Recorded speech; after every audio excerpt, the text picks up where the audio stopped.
بسم الله الرحمن الرحيم.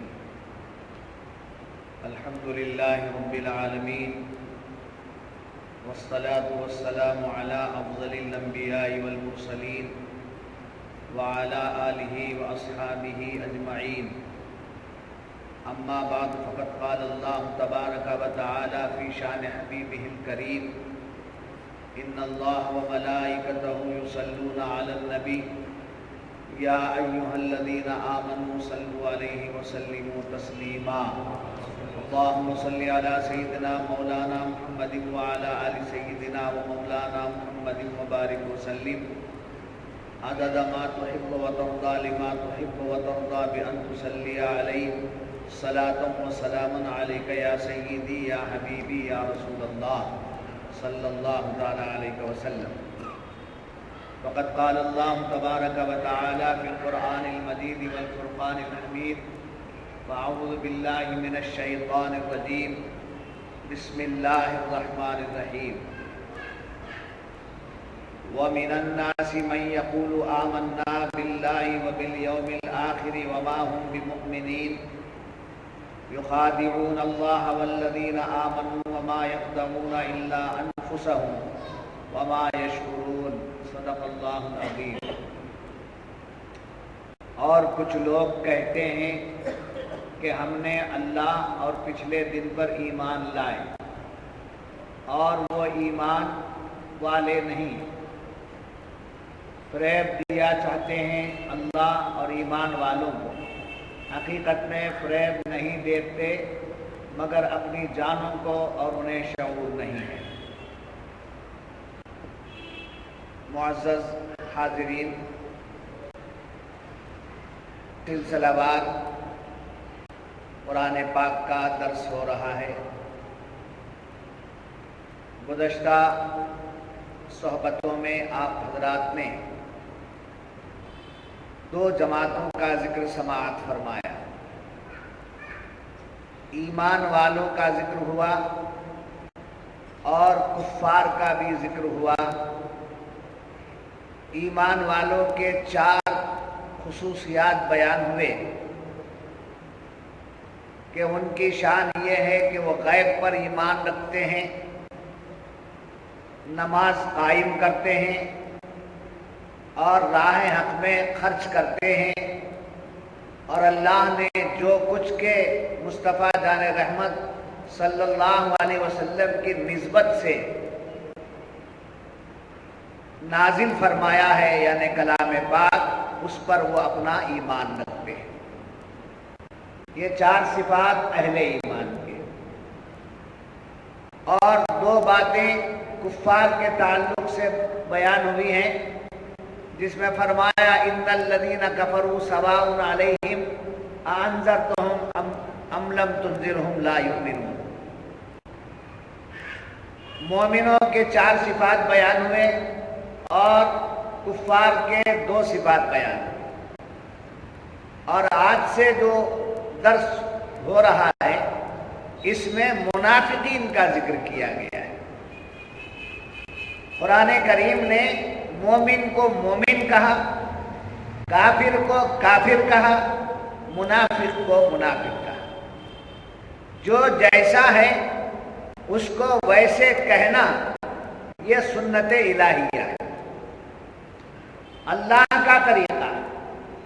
ہم میں سے بعض لوگ یہ سوچتے اور سمجھتے اور کہتے ہیں کہ ہمیں کسی کو کچھ نہیں کہنا چاہیے، اس لیے کہ کیا معلوم کہ وہ کیسا ہوگا. مگر قرآن نے مزاج دے دیا کہ جو جیسا ہے اس کو ویسا بیان کرو. ایمان والا ہے تو اس کے ایمان کو بیان کرو، کافر ہے تو اس کے کفر کو بیان کرو، منافق ہے تو اس کے نفاق کو بیان کرو. اور اللہ تبارک و تعالیٰ نے ایمان والوں کی نسبت سے فرمایا تو ان کے 4 صفات بیان کی.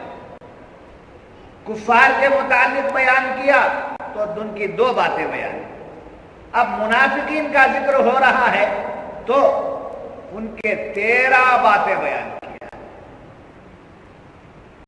ایمان والوں کی 4 باتیں، کفار کی نسبت سے 2 باتیں اور منافقین کی نسبت سے 13 باتیں بیان کی، یعنی ایک طویل بیان ان کا بارے میں، منافقین کے بارے میں طویل بیان کیا گیا۔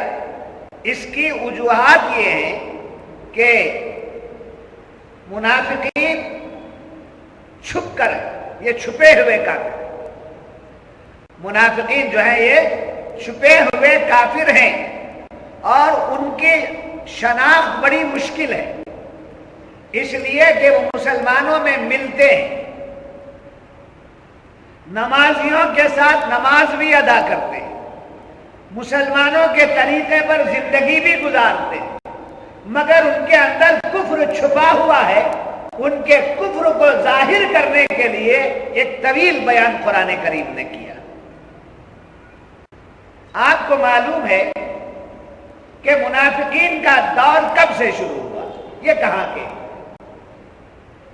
اہل ایمان، وہ جو سرکار کی تشریف آوری کے بعد آپ پر ایمان لائے، آپ کی نسبت سے اللہ پر ایمان، آخرت پر ایمان، سبع صفات ایمانیہ پر ایمان، یہ ایمان والوں کی بات ہے۔ اور کچھ لوگوں نے سرے سے انکار کر دیا کہ ہم نہیں مانیں گے، خدا کے ایک ہونے کو ہم نہیں مانیں گے، آپ کے رسول ہونے پر ہمارا ایمان نہیں ہوگا، انہوں نے کہہ دیا تو وہ ایک زمرے میں چلے گئے، ان کی ایک جماعت ہو گئی جو جماعت کفار اور مشرک کہنا۔ مگر یہ منافقین کہاں تھے، کہاں سے یہ منافقین کا دور شروع ہوا؟ تو جب سرکار صلی اللہ علیہ وسلم مکہ سے ہجرت فرما کر مدینہ منورہ تشریف لے گئے تو وہاں یہودیوں کی جماعت زیادہ تھی، قوم زیادہ تھی، اور مدینے کے کچھ نامور لوگ تھے جن کی مدینے والوں میں بڑی عزت تھی، بڑی آؤ بھگت ہوتا ہے۔ گاؤں میں سرپنچ ہوتا ہے، گاؤں میں پٹیل ہوتا ہے، گاؤں میں جو ہے ایک مکھیا ہوتا ہے، اس کی لوگ بڑی عزت کرتے ہیں۔ مدینے میں بھی کچھ لوگ ایسے تھے جن کو لوگ بڑی عزت کی نگاہوں سے دیکھتے تھے، ان میں سے ایک شخص تھا عبداللہ ابن ابی۔ عبداللہ ابن ابی ایک شخص تھا اور اس کے کچھ حواریین تھے۔ انہوں نے جب دیکھا کہ حضور مدینہ تشریف لا چکے ہیں، لوگ جوک در جوک اسلام میں داخل ہوتے چلے جا رہے ہیں اور مسلمانوں کی تعداد بڑھتی چلی جا رہی ہے، اب اگر مخالفت کریں گے اسلام کی یا حضور کی یا مسلمانوں کی مخالفت کریں گے تو یہ چاہت کیا ہو جائے گی، ختم ہو جائے گی، لوگ خلاف ہو جائیں گے۔ اپنے آپ کو بچانے کے لیے، اپنی عزت کو بچانے کے لیے، اپنے نام کو بچانے کے لیے انہوں نے ایک بہانہ تلاش کر کے اسلام قبول کر لیا۔ بظاہر مسلمان ہو گئے، بظاہر مسلمان ہو گئے اور کلمہ پڑھ کر اسلام میں داخل ہو گئے۔ اب جو اسلام میں داخل ہوا اسے آپ کیا کہیں گے؟ مسلمان کہیں گے، مگر قرآن کا مزاج میں آپ کو دے رہا ہوں، قرآن کی بات میں آپ کے سامنے رکھ رہا ہوں۔ پہلے اس بات کو آپ ذہن میں رکھ لیجئے گا کہ ایک آدمی کلمہ پڑھ چکا، اب اسے کیا کہے گی دنیا؟ مسلمان کہے گی، اور اس زمانے میں پڑھ لیا تو مسلمان کہے گی، حضور کی حیات ظاہرہ میں پڑھ لیا تو وہ کیا ہے، اس کو لوگ کیا کہیں گے؟ اب یہ جو آیتیں آ رہی ہیں، جو بیان قرآن کر رہا ہے، آج کے زمانے والے کے بارے میں نہیں، پہلے تو ادھر کو بتایا، یہ سلسلہ آج کا نہیں ہے، حضور کی حیات ظاہرہ سے ان کا سلسلہ، ان کا سلسلہ وہاں سے ہے۔ اور ظاہر میں کیا کرتے تھے؟ مسلمان گردانتے تھے، احکامات اسلامیہ آئے تو اس پر عمل بھی کرتے تھے، لوگوں کے ساتھ بیٹھتے اٹھتے تھے، یہاں تک کہ صحابہ کے صحبتوں میں آ کر بے شک محمد رسول اللہ صلی اللہ علیہ وسلم اللہ کے رسول ہیں، پیغمبر آخر الزمان ہیں، ان کا بیان توریت میں ہم نے پڑھا ہے، یہ وہی رسول ہیں۔ ان کے پاس آتے اور کہتے کہ ایسا ہے۔ جب کفار مل جاتے تو کہتے کہ ہم ان کے ساتھ نہیں ہیں، ہم ان کو جو ہے معاذ اللہ بے وقوف بنا رہے ہیں، ہم ان کے ساتھ نہیں ہیں، ہم تو ہمارے باپ دادا کے دین پر قائم ہیں۔ ادھر آ کر ان کے ہو جاتے، ادھر جا کر ان کے ہو جاتے، اور اندر سے خوش ہوتے، خوش ہو کر کہتے چلو دونوں ہاتھوں میں لاڈو ہے، بلبل بھی خوش رہے، راضی رہے، صیاد بھی، دونوں بھی خوش ہیں، مسلمانوں میں بھی ہماری آؤ بھگت ہے اور دوسرے بھی ہماری طرف متوجہ ہیں۔ اب یہ بات چل رہی تھی، رب ذوالجلال جو دلوں کا حال رکھتا ہے، ظاہر تو قبول کر لیا گیا عام لوگوں میں۔ اب دیکھیے مومن، کافر، منافق، ان تینوں کی علامتیں کیا ہیں؟ مومن وہ ہے جو زبان پر سے بھی ایمان لاتا ہے اور دل سے بھی ایمان لاتا ہے، دل سے بھی مومن ہے اور اظہار زبان سے بھی مومن ہے، یہ ہے مومن۔ اقرار باللسان و تصدیق بالقلب، زبان سے اقرار کرتا ہے اور دل سے تصدیق کرتا ہے، یہ ایمان والے کی علامت اور شان ہے۔ کافر کیا ہے؟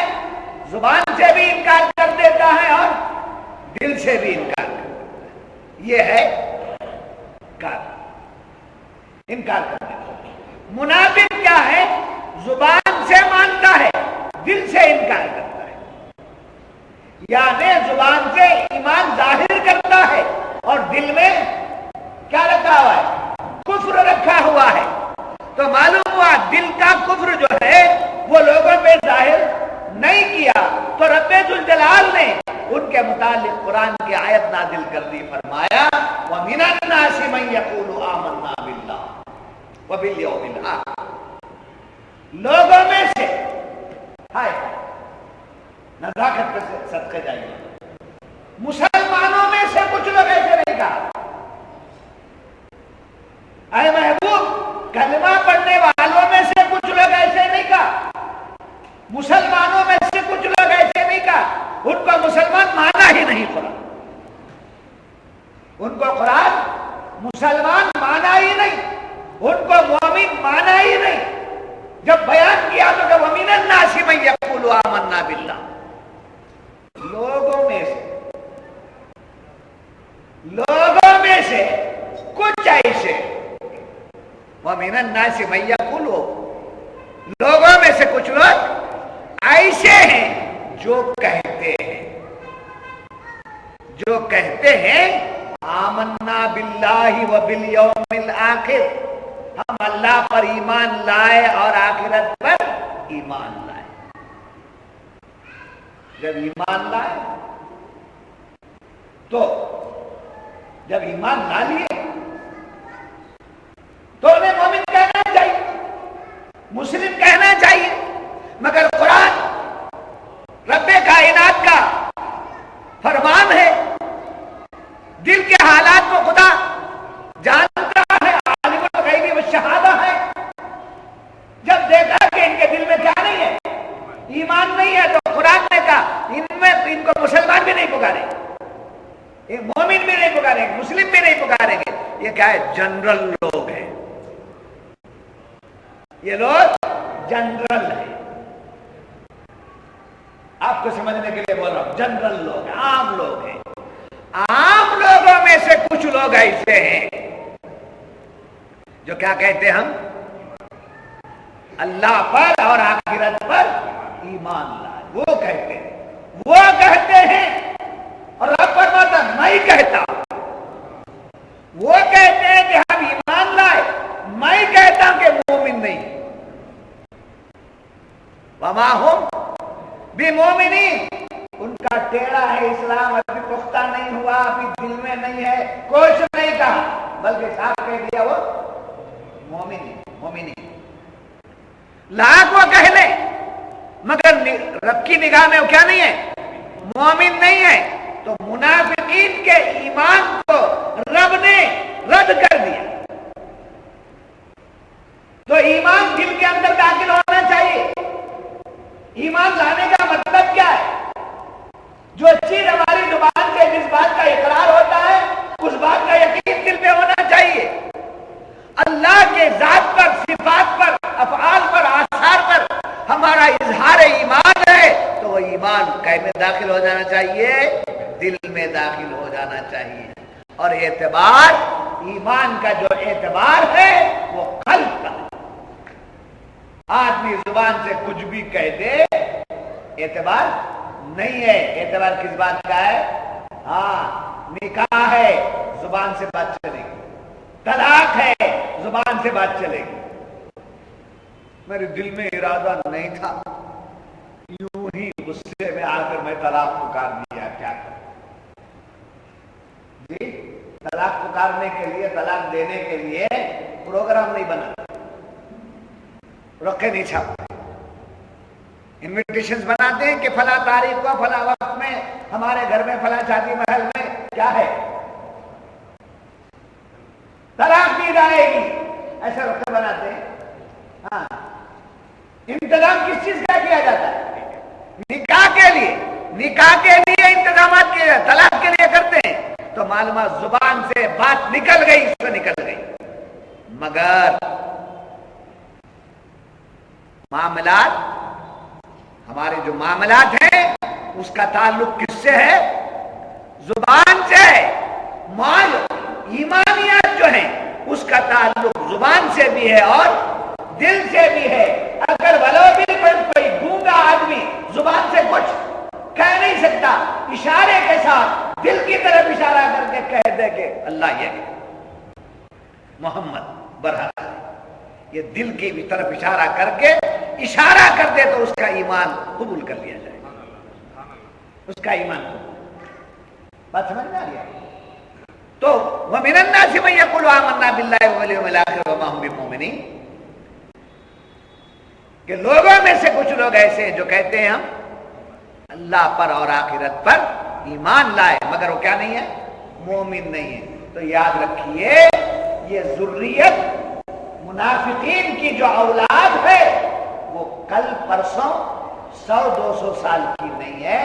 زمانہ نبوت یعنی سرکار کی حیات ظاہرہ سے وہ لوگ ہیں.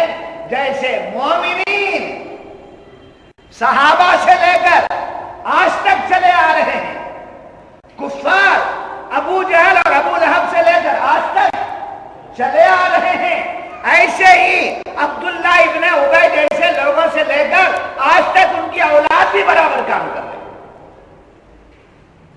سرکار پہ صدقے جانا مومن کی شان. ظاہر میں اظہار محبت کرنا، اندر سے گستاخی کرنا، یہ کس کا معاملہ ہے؟ منافقین کا معاملہ.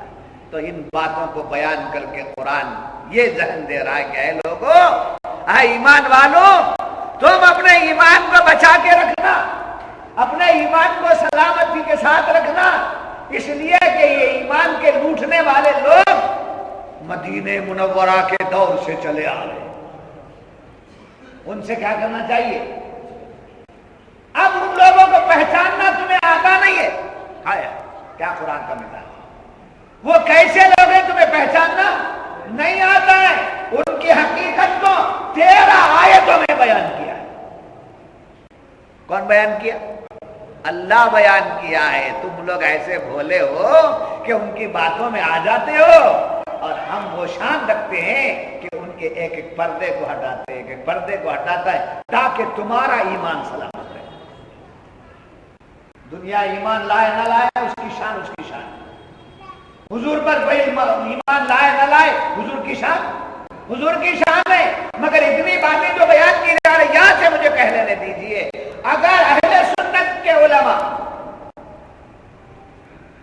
پیغام اعلیٰ حضرت فاضل بریلوی علیہ الرحمہ، صوفیاء اکرام، اولیاء اکرام، علماء اہل سنت اگر بدعقیدہ لوگوں کے بارے میں کچھ کہتے ہیں تو کرٹیسائز نہیں کرتے ہیں، بلکہ ان کے پردے ہٹاتے ہیں تاکہ ایمان والے اس سے محفوظ ہو جائیں، ایمان والے اس سے محفوظ ہو جائیں۔ اب عجب دنیا کا ماحول ہے، ماحول عجب ہے دنیا کا۔ دنیا کیا کہتی ہے؟ کسی کو برا مت بولو تو اس کے پردے ڈالو، پردے ڈالو، اس پر پردے ڈالو، پردے ڈالو، اور پردے ڈال کر پردہ ڈال کر اندر بلاؤ۔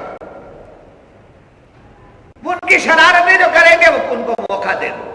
اس لیے یہ احسان ماننا چاہیے۔ میں بابا کے دوہل کہوں گا، علماء اہل سنت کا بھی احسان ماننا ہوگا، امام اہل سنت امام احمد رضا خان فاضل بریلوی رحمۃ اللہ علیہ کا بھی احسان ماننا ہوگا، ہمارے اکابر علماء کا احسان ماننا ہوگا کہ انہوں نے ہم جیسے بھولے لوگوں کو بچانے کے لیے ان کے اوپر سے نقاب الٹنا چھوڑا۔ اس احسان کو ماننے کی بجائے لوگ کہتے کہیں کو بولنا تھا، کیا ضرورت تھی بولنے کی؟ ضرورت ہے، قرآن نے بیان کر دیا ضرورت ہے۔ کیا ہے ضرورت؟ اب یہ پیغام دے دیجئے اور پوچھ لیجئے جناب یہ ہماری بات نہیں ہے، رب کی باتیں ہیں، سمجھے؟ تو جب یہ معلوم ہوا منافقین کا سردار کون؟ عبداللہ ابن ابی، عبداللہ ابن ابی منافقین کا سردار۔ یہ کہاں سے حکم میں آئے؟ مدینہ منورہ سے، مدینہ منورہ سے یہ وجود میں آئے اور اللہ تبارک و تعالیٰ نے ان کے ایمان کا انکار فرما دیا۔ یاد رکھیے اتنی وضاحت کی ضرورت کیوں پیش آئی؟ 13 آیتوں کے ذریعے ان کی وضاحت کرنے کی ضرورت کیوں پیش آئی؟ مفسرین کرام اس کو 3 باتوں میں بیان کیا۔ پہلی بات تو یہ بیان کرتے ہیں، پہلی وجہ تو یہ بیان کرتے ہیں کہ منافقین جو ہیں وہ زیادہ خطرناک ہیں۔ کس سے خطرناک؟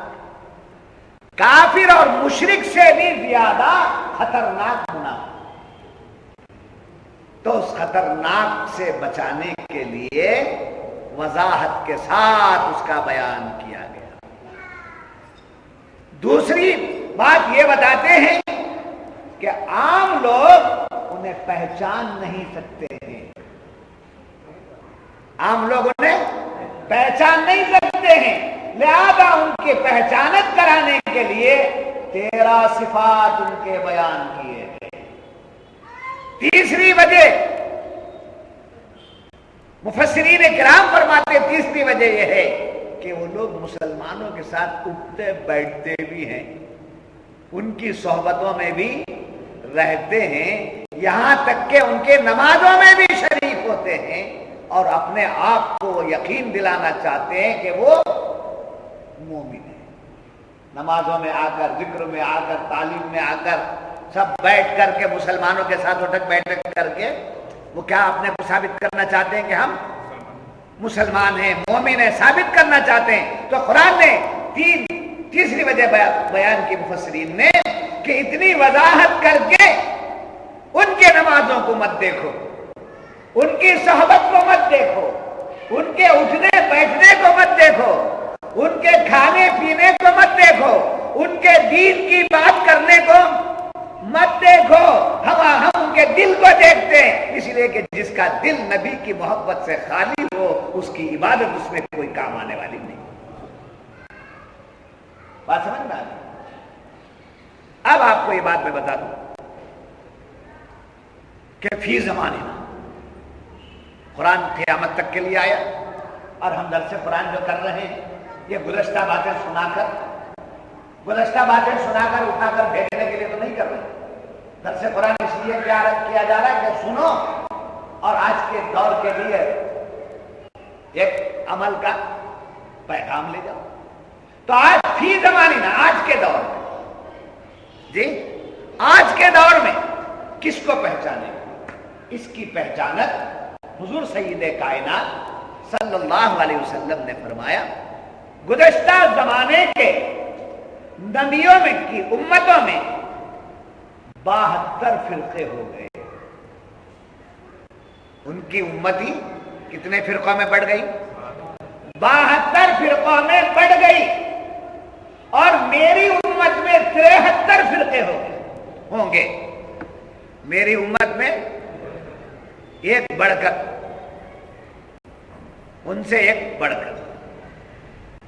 صحابہ نے پوچھا یا رسول اللہ صلی اللہ علیہ وسلم 73 فرقے؟ حضور نے فرمایا ان میں سے 72 جہنمی اور ایک ناجی، ایک جنتی ہے۔ صحابہ نے پوچھا یا رسول اللہ صلی اللہ علیہ وسلم وہ یہ جنتی جماعت کون سی؟ قربان جائیے حضور صلی اللہ علیہ وسلم پر، 72 کیا ہے وہ آپ نے نہیں بتایا، ایک کو بتایا کہ ایک ہے جو جنت میں جائیں گے۔ تو صحابہ نے 72 والوں کے بارے میں نہیں پوچھا، کس کے بارے میں پوچھا؟ ایک جنت میں جانے والا، وہ ایک بتا دیجئے ہم اس کے پیچھے ہو جائیں گے۔ وہ ایک ہمیں معلوم ہو جائے گا جائے ہم اس کے پیچھے ہو جائیں گے، 72 سے ہمیں کچھ لینا دینا نہیں ہے۔ تو حضور نے فرمایا وہ ایک جماعت جو جنت میں جانے والی ہے وہ جماعت ما انا علیہ واصحابی، جو میرے اور میرے صحابہ کے راستے پر ہوگی، میرے اور میرے صحابہ کے راستے پر ہوگی، وہ جماعت جنت میں جانے والی ہے۔ اب صحابہ حضور کی بات پر عمل کرتے ہوئے سمجھے، سرکار کے پردہ فرمانے کے بعد خلفائے راشدین کے پیچھے ہو گئے، خلفائے راشدین کے بعد صحابہ کرام کے پیچھے، جس میں اہل بیت بھی شامل ہو جاتے ہیں، ان کے پیچھے ہو گئے۔ ان کے بعد آنے والے لوگ تابعین کے پیچھے ہو گئے، ان کے بعد آنے والے لوگ تبع تابعین کے پیچھے ہو گئے، ان کے بعد آنے والے لوگ اولیاء اللہ کے پیچھے ہو گئے، اولیاء اللہ کے ساتھ علماء ربانیین کے پیچھے ہو گئے۔ اب یہاں میں آپ کو بتانا چاہتا ہوں ان تمام گروپس میں سے ہر ایک جماعت کا الگ الگ نام ہے، الگ الگ ہر جماعت کا نام ہے، ایکس وائی زیڈ الگ الگ سب کا نام ہے، مگر ناجی جماعت جو آج آپ کو اور ہمیں سمجھنے کے لیے وہ اہل سنت و جماعت ہے۔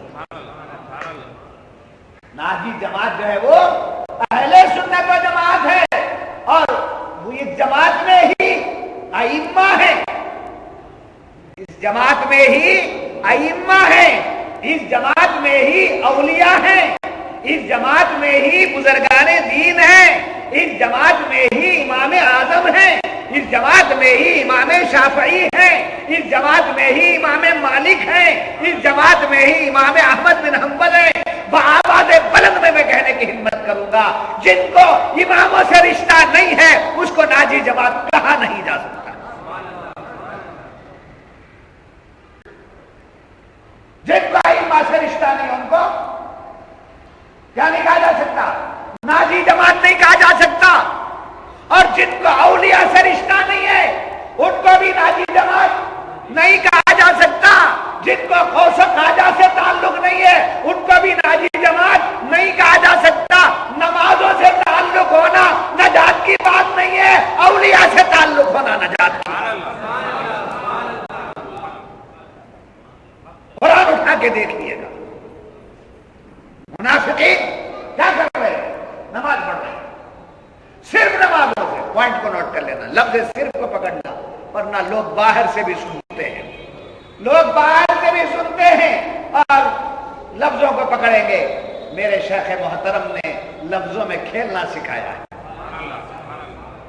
لفظوں میں کھیلنا سکھایا ہے، نظروں میں نظریں ڈال کر کے سکھایا ہے۔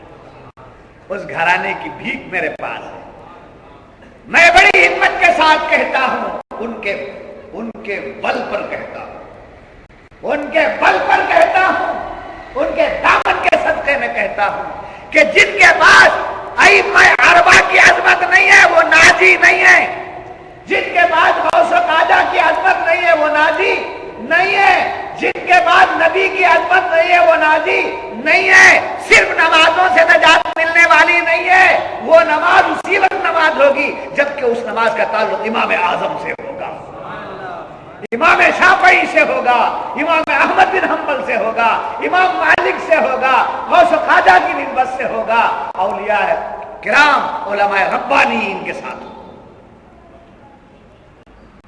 تو یہ چیزیں لے کر کے نکلنا چاہیے. تو منافقین کو واضح طور پر قرآن نے اس انداز سے بیان کیا. اب آگے چلیے، مفسرین کرام فرماتے ہیں ہائے ان کے عیوب کو آگے کی آیتوں میں آپ کو ملے گی. 13 آیتیں ہیں ان کے متعلق، تفصیل تو ملے گی آپ کو آئندہ. ان عیوب کو بیان کرنے کی ایک اور وجہ مفسرین کرام بیان کرتے ہیں، ان کے عیوب جو چھپا کے رکھے تھے. کس چیز کو چھپائے؟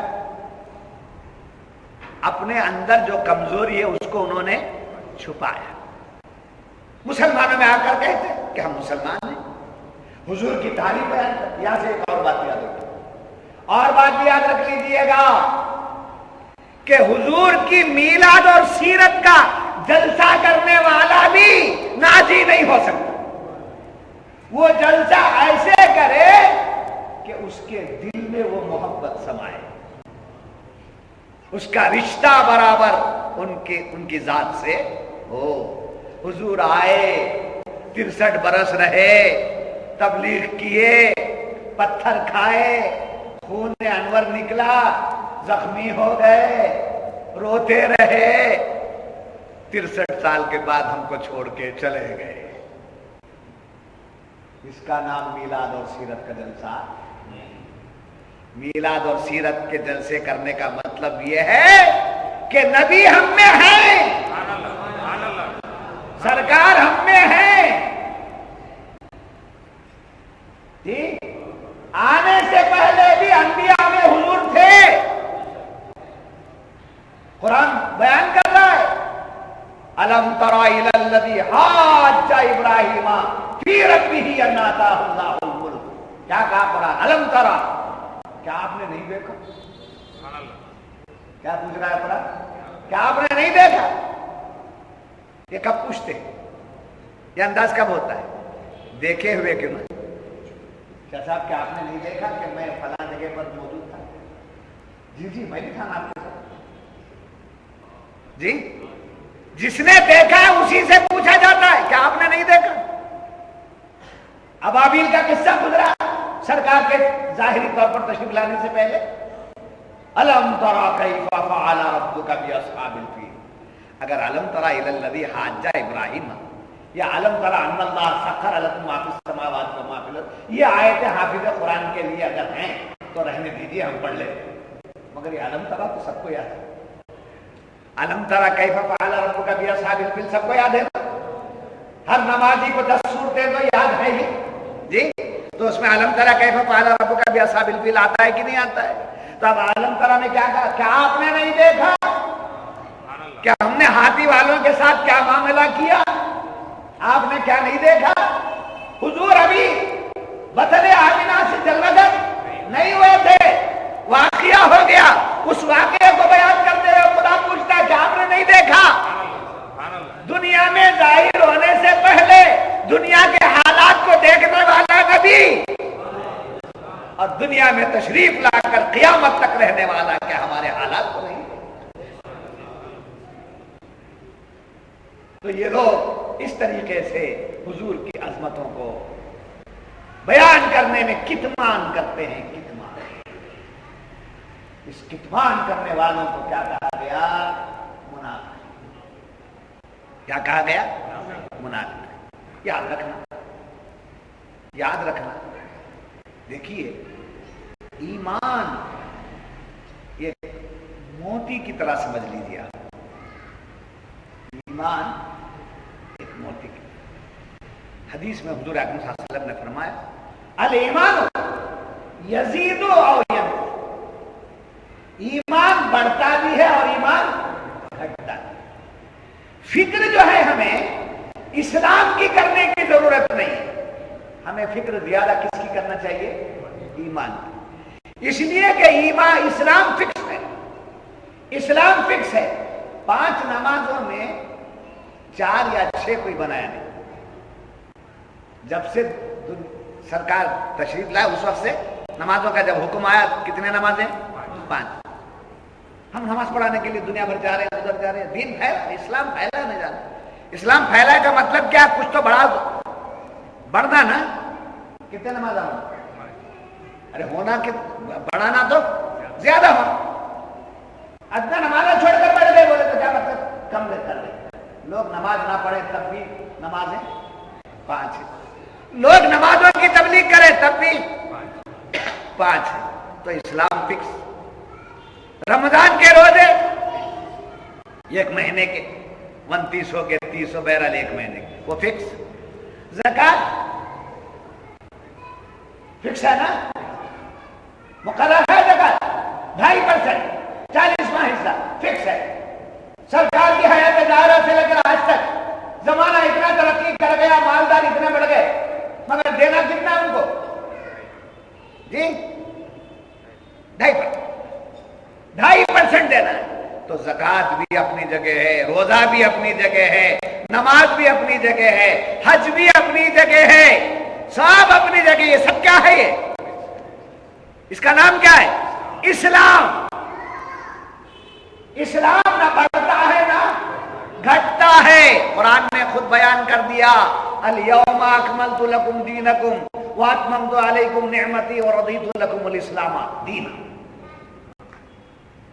آج کے دن ہم نے تمہارے لیے تمہارا دین مکمل کر دیا. جی الیوم اکملت لکم دینکم واتممت علیکم، تم پر پورا کر دیا نعمتی، اپنی نعمت کو. ورضیت لکم الاسلام دینا، اور میں راضی ہوا تم سے اسلام کے متعلق جو دین ہے. بات سمجھ میں آ گئی؟ اب جب فکس ہے تو اس کی فکر کیا کرنا ہے؟ فکر یہ کرنا ہے کہ ہم پابندی کریں اس کی، اس پر عمل کریں، یہ فکر کرنا ہے. مگر زیادہ فکر ایمان والوں کو کون سی کرنا چاہیے؟ یہاں ایک بات یاد رکھیے. ایک بات، اسلام کس نے دیا؟ جی یہ بڑی پیاری بات میرے آقا نعمت کی مجھے یاد ہے. اسلام کس نے دیا؟ بابا اسلام کس نے دیا؟ اللہ نے دیا. ان الدین عند اللہ الاسلام، الیوم اکملت لکم دینکم واتممت علیکم نعمتی ورضیت لکم الاسلام دینا. کس نے دیا؟ اللہ نے دیا. اسلام اللہ نے دیا. ایمان کون دیا؟ ایمان ہم لائے. آمنت باللہ، آمنت باللہ وملائکتہ وکتبہ ورسلہ. آمنت میں ایمان لایا. تو میرے اسلام کی فکر مت کرو، اپنا تم جو ایمان لائے اس کی فکر کرو. تم جو ایمان لائے ہو اس کی فکر کرو. اس لیے کہ حضور فرماتے ہیں وہ بڑھتا بھی ہے اور گھٹتا بھی ہے. ایمان بڑھتا بھی ہے اور گھٹتا بھی ہے. ایمان رہتا بھی ہے، ایمان جاتا بھی. اسی لیے عاشق نے کہا کچھ رہے یا نہ رہے پر یہ دعا ہے کہ امیر. کچھ رہے یا نہ رہے پر یہ دعا ہے کہ امیر. نزع کے وقت سلامت میرا ایمان. ایمان کی سلامتی کی دعائیں مانگی. یہاں ایک بات، ایمان بڑھتا کیسے ہے، گھٹتا کیسے ہے؟ ایمان بڑھتا کیسے ہے اور ایمان گھٹتا کیسے ہے؟ سرکار فرماتے ہیں حضور کی جتنی تعظیم کریں گے، حضور سے جتنی محبت کریں گے، ایمان بڑھتا ہے. اور جتنی گستاخی کریں گے ایمان گھٹتا ہے. گستاخی کرتے کرتے کرتے ایمان گھٹتے گھٹتے گھٹتے آخر وقت میں اس سے کیا نکل جائے گا؟ ایمان نکل جائے گا. اور حضور کی تعظیم کرتے، حضور کی تعظیم بولتے نا ایسا عاشق ہیں، حضور کی تعظیم کرنا کیا اس سے ملتا؟ نماز پڑھے تو کچھ ملتا ہے، یہ کریں گے تو. یاد رکھنا حضور کی تعظیم کرنے سے ایمان بڑھتا ہے. ایمان بڑھتا ہے. یہ مجالس میلاد کے ہوں، نعت کے ہوں، درس قرآن کے ہوں، اور بزرگان دین کے حلقے والے مجالس ہوں، یہ سب کہہ کے لیے ایمان میں ٹیمپر لانے کے لیے. کیا لانے کے لیے؟ ایمان میں پاور لانے کے لیے، ٹیمپر لانے کے لیے. سمجھے؟ قصاب کاٹتے کاٹتے گوشت کترتے کترتے اس کی یہ ستور کیا ہو جاتا ہے، منڈ ہو جاتا ہے، بولتے ہیں بنگلور کی زبان میں. اسے کیا کرتا ہے، لوہے سے لوہے کو گھستا ہے. کیا کو ایسے یہ کیا ناٹک کرتے، بولے کیا نہیں تیز کر رہا ہوں، اس سے ملا تو کیا ہوتا ہے، اس کے اندر ٹیمپر آتا ہے. چھری آپ کاٹتے کاٹتے منڈا جاتے، اسے کیا کرتے، سانتے تھے، سان بولتے بنگلور میں. کیا ہوتی ہے، اس کے اندر تیزی آتی ہے. جیسے لوہے کو لوہا لگنے سے تیزی آتی ہے، عاشق کو جب عشق کی بات ملتی ہے تو ایمان میں تیزی آتی ہے. ایمان میں تیزی آتی ہے، ایمان میں ٹیمپر آتا ہے. وہ ٹیمپر والا ایسا ہوتا ہے کہ اس کا مقابلہ کوئی کر نہیں سکتا ہے. وَمِنَ النَّاسِ مَن يَقُولُ آمَنَّا بِاللَّهِ وَبِالْيَوْمِ الْآخِرِ وَمَا هُمْ بِمُؤْمِنِينَ. اس کے آگے فرمایا يُخَادِعُونَ اللَّهَ وَالَّذِينَ آمَنُوا وَمَا يَخْدَعُونَ إِلَّا أَنفُسَهُمْ وَمَا يَشْعُرُونَ. دیا بنانا یہاں ترجمہ کیا، وہ اللہ کو دھوکہ دیتے، معاذ اللہ، یہ ان کا ترجمہ. سمجھے؟ جبکہ مومن نہ دھوکہ دیتا ہے نہ دھوکہ کھاتا ہے. مومن کو لفظ دھوکہ سزاوار نہیں ہے، تو یہ کیسا ترجمہ کر دیا خدا کی شان کے تعلق سے. اللہ کو یہ دھوکہ دے.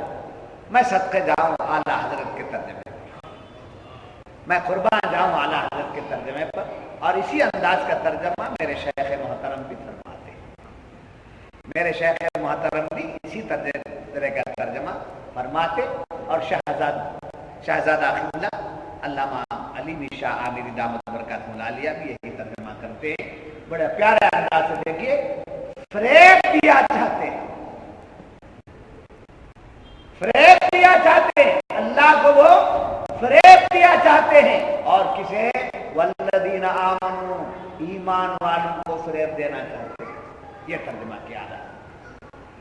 مگر حقیقت میں وہ کیا کرتے ہیں، یخادعون اللہ والذین آمنوا وما یخدعون الا انفسهم. نہ اللہ کو فریب دے سکتے ہیں نہ ہی ایمان والوں، بلکہ وہ اپنے آپ کو فریب دے رہے ہیں. وما یشعرون، اور یہ اپنے آپ کو جو فریب دے رہے ہیں اس کا انہیں شعور نہیں ہے، اس کی تمیز انہیں نہیں ہے. اس آیت کے متعلق فرمایا مفسرین کرام نے. اب کیا چیز بیان ہے، اوپر ان کے ایمان کا ذکر تھا. اوپر کیا ہے، وَمِنَ النَّاسِ مَن يَقُولُ آمَنَّا بِاللَّهِ وَبِالْيَوْمِ الْآخِرِ وَمَا هُمْ بِمُؤْمِنِينَ. اس آیت میں منافقین کے ایمان کی نفی کا ذکر تھا، ان کا ایمان اس طرح. اب یہاں سے وَمَا يَخْدَعُونَ إِلَّا أَنفُسَهُمْ يُخَادِعُونَ اللَّهَ وَالَّذِينَ آمَنُوا وَمَا يَخْدَعُونَ إِلَّا أَنفُسَهُمْ وَمَا يَشْعُرُونَ. یہاں سے ان کے اعمال کا ذکر کیا جا رہا ہے.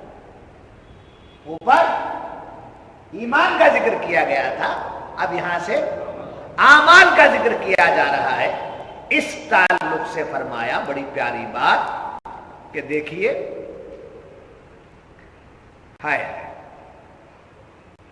منافقین یہ خیال کرتے ہیں کہ وہ خدا اور رسول کو کیا کر رہے ہیں، فریب دے رہے ہیں. حقیقت میں وہ خود کو فریب دے رہے ہیں. کیوں؟ جس کو کسی بات کا علم ہو اس کو فریب دیا نہیں جا سکتا. جی، کسی بات کا علم ہو کسی کو تو اس بات کی نسبت سے اسے فریب نہیں دیا جا سکتا. تو اللہ کو اس لیے فریب دے نہیں سکتے، وہ علام الغیوب ہے. اللہ کو اس لیے فریب دے نہیں سکتے کہ وہ علام الغیوب ہے. اور نبی کو اس لیے فریب دے نہیں سکتے کہ رب نے نبی کو تمام باتوں کا علم دے دیا. اللہ کو فریب اس لیے دے نہیں سکتے کہ اللہ کی ذات ہی علام الغیوب ہے. اور نبی کو فریب اس لیے نہیں دے سکتے کہ اللہ نے نبی کو تمام باتوں کا علم دے دیا ہے. کون کون قیامت تک کیسے کیسے ہوں گے ان تمام لوگوں کا علم اللہ نے نبی کو دے دیا، اس لیے نبی کو فریب دے دیا۔ اب والذین آمنوا کا ذکر آ رہا ہے یہاں کہ ایمان والوں کو فریب دیتے ہیں، ایمان والوں کو بھی دے نہیں سکتے، اس لیے کہ نبی کی نسبت سے ایمان والوں کے دلوں میں نور داخل ہوا، ایمان والوں کے دلوں میں نور داخل ہوا ہے۔ اسی لیے حضور فرماتے ہیں اتقوا بفراست المومن فإنه ينظر بنور اللہ، مومن کی فراست سے ڈرو کہ بے شک وہ اللہ کے نور سے دیکھتا ہے۔ تو جو جس کا دل نور سے معمور ہو وہ فریب کھا نہیں سکتا۔ اب اس گمان میں جو تھے کہ ہم ایسا آ کر ایسا بولیں گے تو یہ لوگ ہماری ظاہر کی باتوں کو قبول کر لیں گے، سن لیں گے ظاہر کی باتوں کو، ایسا جو کہتے تھے ان کا نقاب الٹ کر کے بتا دیا رب نے کہ تمہارا یہ داؤ چلنے والا نہیں ہے، اس لیے کہ رب کو دے نہیں سکتے، وہ علام الغیوب ہے، مصطفیٰ کو دے نہیں سکتے اس لیے کہ اللہ نے آپ کو عطا فرمایا ہے، مومنوں کو بھی دے نہیں سکتے اس لیے کہ نبی کے صدقے میں انہیں ایمان کا نور حاصل ہے۔ جب یہ بات معلوم ہوئی تو عرض کروں حضور کو صلی اللہ علیہ وسلم سارا علم اللہ تعالیٰ نے عطا اللہ نے دیا جی۔ اب یہ جو منافقین قیامت تک جیسے جیسے پیدا ہوں گے ان تمام کی تفصیل اللہ نے معراج میں بلا کر کے دکھا۔ اے محبوب مومن کا ایسا ہے، منافق ایسے ہیں، کافر ایسے ہیں، ان کا ٹھکانہ یہاں ہے، ان کا رہنا یہاں ہے۔ یہ تمام باتیں اللہ تعالیٰ نے اپنے محبوب کو کس میں بلا کر بتا دیا؟ معراج میں بتا کر آپ کو کے سامنے دفتر رکھ دیا، پوری رپورٹنگ جس کو کہتے ہیں ہم لوگ، پورا دفتر، پورا رجسٹر، کون کون کیسا کیسا ہے وہ سب بتا دیا گیا۔ یہاں سے ایک بات کہتے آگے بڑھوں گا کہ ہم اللہ کے رسول کے چاہنے والوں میں شامل ہیں تو ہمارا نام بھی حضور کو دکھا دیا گیا، ہمارا نام بھی حضور کو دکھا دیا گیا۔ جو عاشق رسول ہے اس پر کسی کا داؤ چلنے والا نہیں ہے۔ اے محبوب یہ آپ کے ہیں تو وہاں سے بن کے آئے ہیں، وہاں سے بن کے آئے ہیں، یہاں آ کر ہم اس پر اس نسبت سے ظاہر ہوئے۔ یاد رکھیے نور ایمان جو ملا کس کو؟ اہل ایمان۔ نور ایمان جو ملا اہل ایمان کو، وہ نور ایسا ہے کہ وہ بآسانی دشمن کو پہچان سکتا جی۔ بہت سے تقیہ باز ہیں دنیا، تقیہ باز، تقلید کی بات ہے، تقیہ یہ زیادہ لوگ ہیں، کیا ہیں ایسے پیورلی بن کر آتے ہیں، حلیہ بشرا گردا بھی ہے، صافہ بھی ہے، ساری چیزیں ہیں، آ کر ہماری مسجدوں میں امامت کرنے یا مؤذنی کرنے یا پڑھانے کے لیے داخل ہو جاتے ہیں، فاتحہ بھی بولتے ہیں۔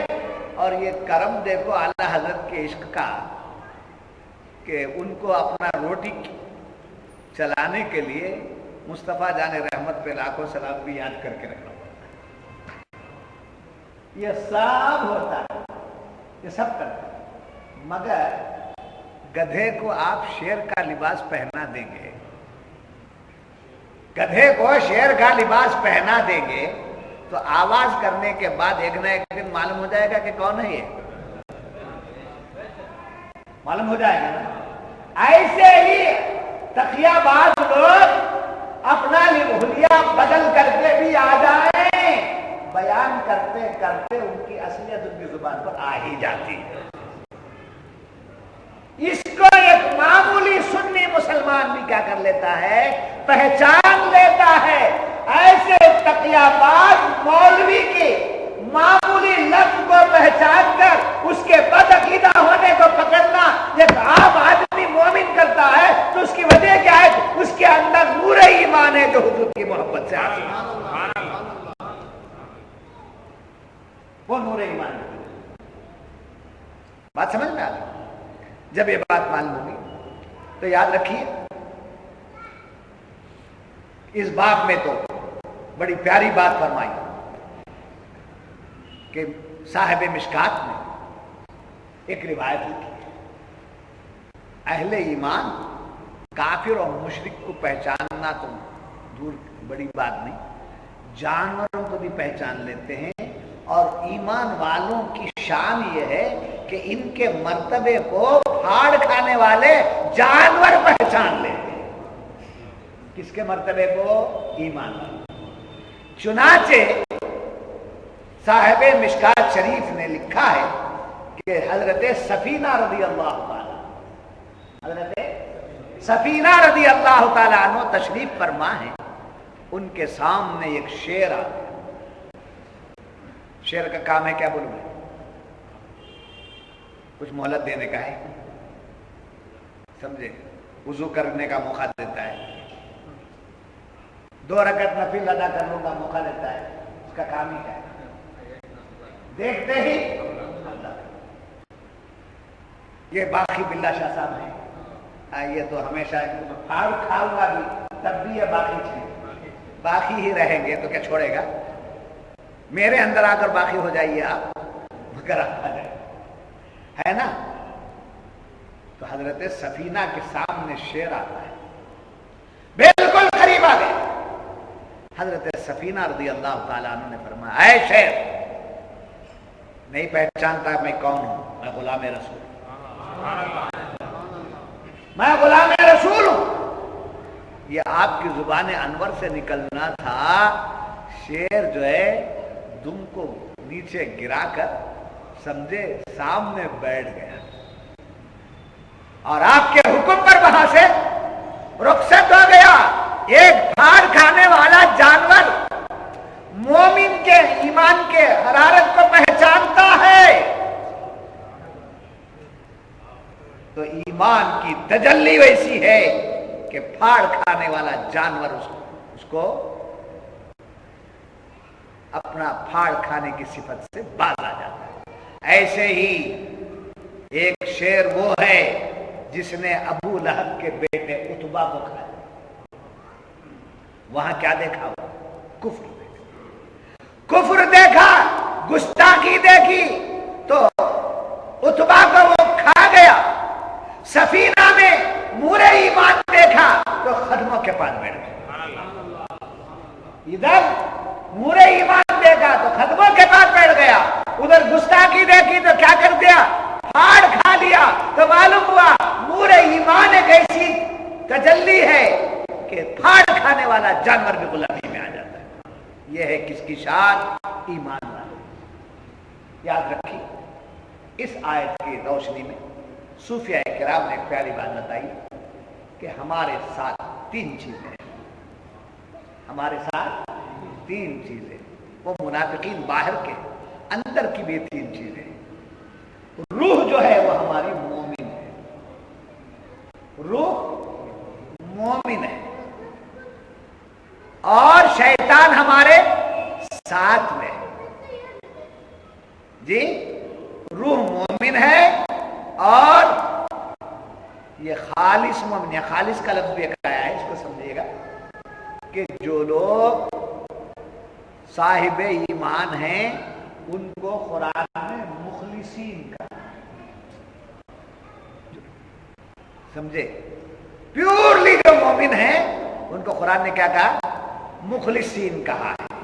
اب یہاں صوفیہ فرماتے ہیں 3 جماعتیں ہمارے پاس ہیں۔ روح مومن مخلص، ہماری روح مومن مخلص، شیطان کافر، شیطان کافر، نفس امارہ منافق۔ بولیے کون کون؟ روح مومن، شیطان کافر، نفس امارہ منافق۔ اب منافق کیا کرتا ہے؟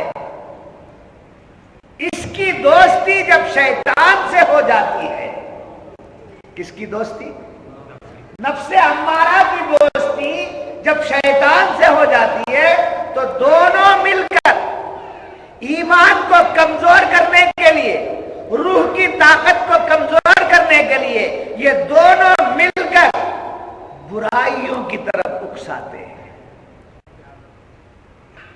جب کسی شیخ کامل کے صدقے میں ہمیں نفس کی پہچانت ہو جاتی ہے، شیخ کامل کے صدقے میں ہمیں نفس کی پہچانت ہو جاتی ہے، نفس کو جب ہم اپنے کنٹرول میں لے لیتے ہیں تو وہ ہمارے قبضے میں آ جاتا ہے، شیطان اپنے ارادوں میں ناکام ہو جاتا ہے، اور اس کی اڑان جب روح سے ہوتی ہے تو یہ نفس مطمئنہ بن کر یا ایتھا النفس المطمئنہ ارجعی الی ربکی راضیۃ مرضیہ فادخلی فی عبادی وادخلی جنتی کے مقام پر پہنچ جاتا ہے۔ تو حضرات محترم، باہر بھی شیطان، باہر بھی کافر، باہر بھی منافق،